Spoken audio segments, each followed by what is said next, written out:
सभी को प्रणाम। हम पढ़ रहे हैं पुस्तक चिंतन चरित्र को ऊंचा बनाए, एक सुंदर प्रवचन, दिव्य देव प्रवचन जो हमारे भीतर की श्रद्धा को और गहरा करेगा। श्रद्धा के बाद हम चिंतन और चरित्र की बात करेंगे अगर, तो हमारा विवेक अपने आप जागृत हो जाएगा। आइए इसी भावना के साथ गुरु शक्ति का, गुरु तत्व का आवाहन करें। अपने अंतःकरण में एक प्रकाशित मणि को अनुभव कीजिए। ये मणि श्रद्धा के प्रकाश से प्रकाशित है और इसका विश्वास सर्वत्र फैल रहा है। अगर हमारे अंदर विश्वास है तो हम उसी विश्वास की शक्ति से आगे बढ़ सकते हैं।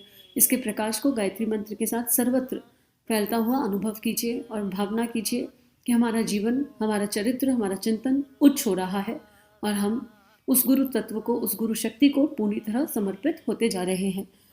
ओम भूर्भुवः स्वः तत्सवितुर्वरेण्यं भर्गो देवस्य धीमहि धियो यो नः प्रचोदयात्। पिछले स्वाध्याय में गुरुदेव ने हमें बताया कि हमारा पहला और अंतिम काम क्या है और मुख्य काम क्या है, वो है आत्मनिर्माण। इसके अलावा और कोई काम ही नहीं है। वही पहला काम है और वही अंतिम काम है कि हम जो भी क्रिया कर रहे हैं, जो भी कर्म कर रहे हैं, हम उसके पीछे की इंटेंशन को देख लें, हमारे दृष्टिकोण को उच्च बना लें।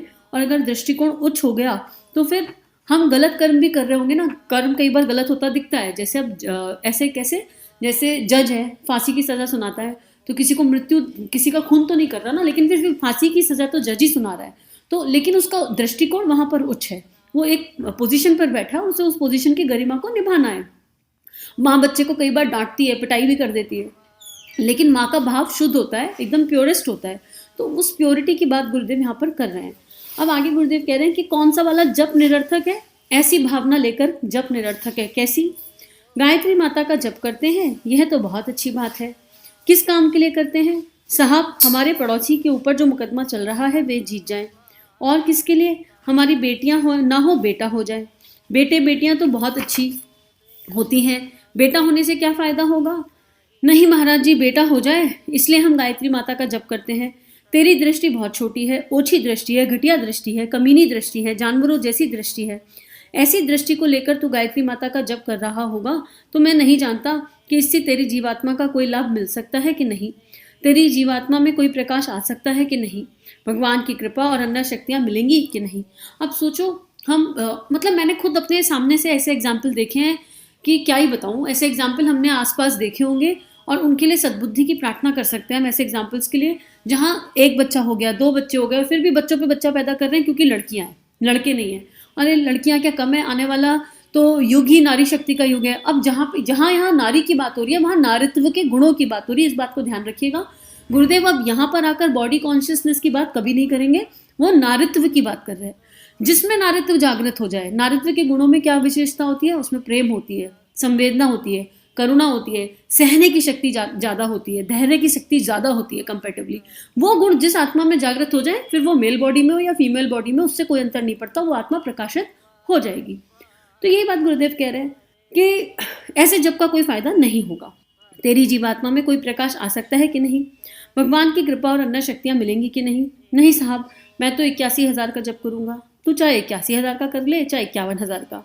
अगर तेरी दृष्टि तेरे पास नहीं तो उस क्रिया कृत्य का क्या परिणाम निकलेगा मैं नहीं जानता। मेरा विश्वास है कि दृष्टि को ऊंचे किए बिना अध्यात्म और धर्म का जो कार्य क्षेत्र है उसमें कोई महत्वपूर्ण लाभ नहीं मिल सकता। और ये गुरुदेव का विश्वास भी है और चारों तरफ दिख भी रहा है। कितने लोगों को हम जानते हैं जो साधना के रास्ते पे है, वर्षों से गायत्री का जप कर रहे हैं पर कोई बेनिफिट नहीं हुआ, उनके गुण कर्म व्यवहार में कोई परिवर्तन नहीं आया। तो क्या गायत्री झूठी हो गई? इसका मतलब नहीं, गायत्री तो सच्ची है, अपनी जगह ही है। हमने उस गहराई को जाना नहीं, उस गहराई को समझा नहीं, हमने गुरु के तत्व को नहीं समझा कि गुरु क्या कहना चाहते हैं। हमने उस भाव में वहाँ गड़बड़ हो गई, वो हमें समझ में नहीं आया।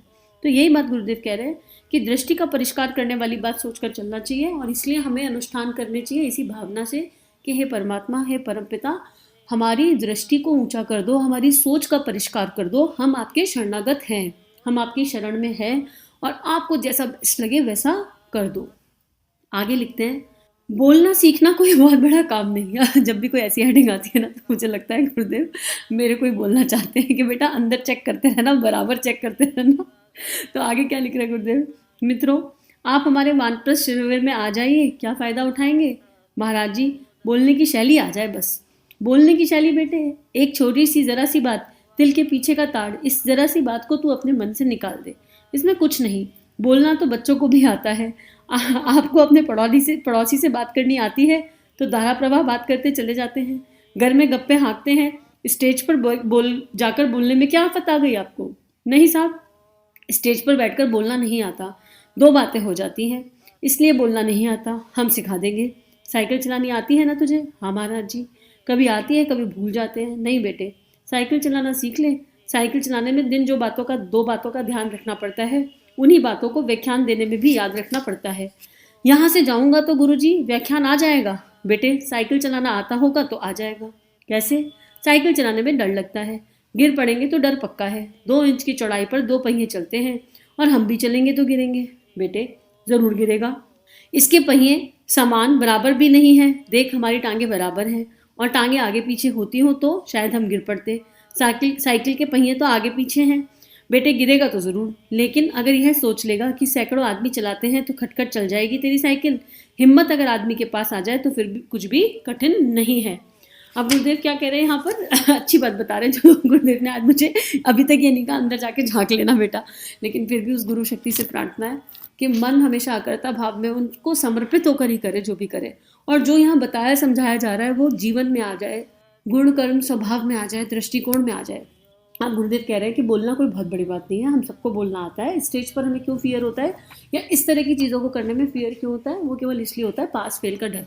अब देखो, मैं ये रिकॉर्डिंग कर रही हूँ, अगर मैं शुरू में ये सोच लेती क्या क्या पैरामीटर होते जो मुझे रोक सकते थे?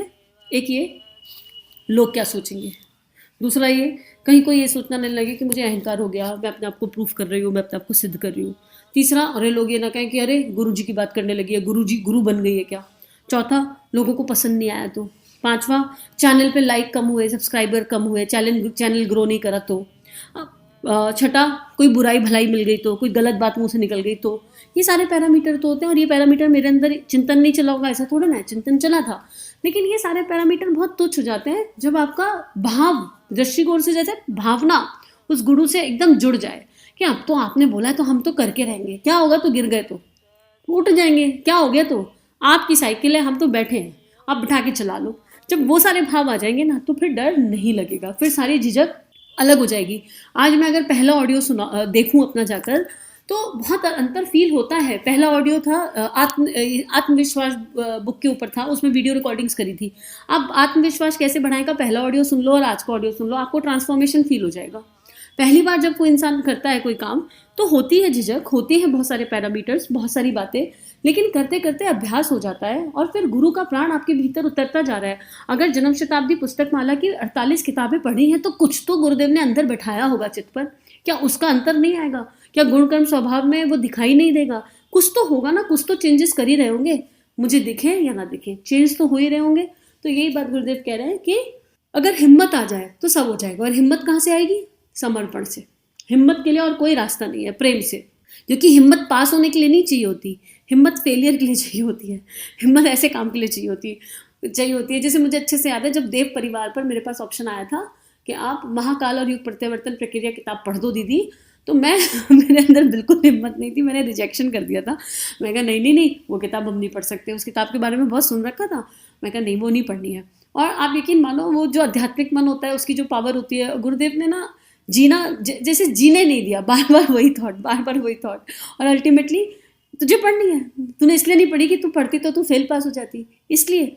और अल्टीमेटली गुरुदेव ने वो पढ़वाई, उसके 90 ऑडियो बनवाए, देव परिवार चैनल पर है, और गजब की किताब है, अंतर मन को हिला के रख दे ऐसी किताब है। और गुरुदेव के सारे कंटेंट में खूबसूरती क्या दिख रही है? हर कंटेंट अलग है, कोई किताब दूसरे से मिलती नहीं है, मूल भाव एक है, मूल तत्व एक है, लेकिन हर किसी के लिए अलग अलग उपाय बताए जा रहे हैं। आप यहाँ पर फंसे हो तो आप ये वाला तरीका अपना लो, आप वहाँ फंसे हो तो आप वो वाला तरीका अपना लो, आप जहाँ फंसे हो आपको वहाँ से रास्ता दे देंगे, ऐसी शक्ति है। अब दूसरा गुरुदेव इसमें क्या बता रहे थे?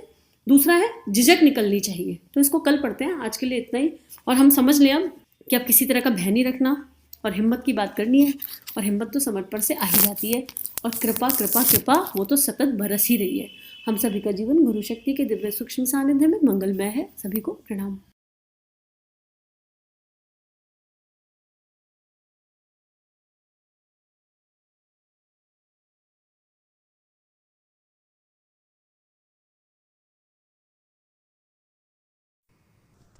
हमारे YouTube चैनल को सब्सक्राइब कीजिए और बेल आइकन पर क्लिक कीजिए ताकि आने वाली सभी वीडियो की नोटिफिकेशन आपको मिलती रहे। आप सभी को बहुत बहुत थैंक यू।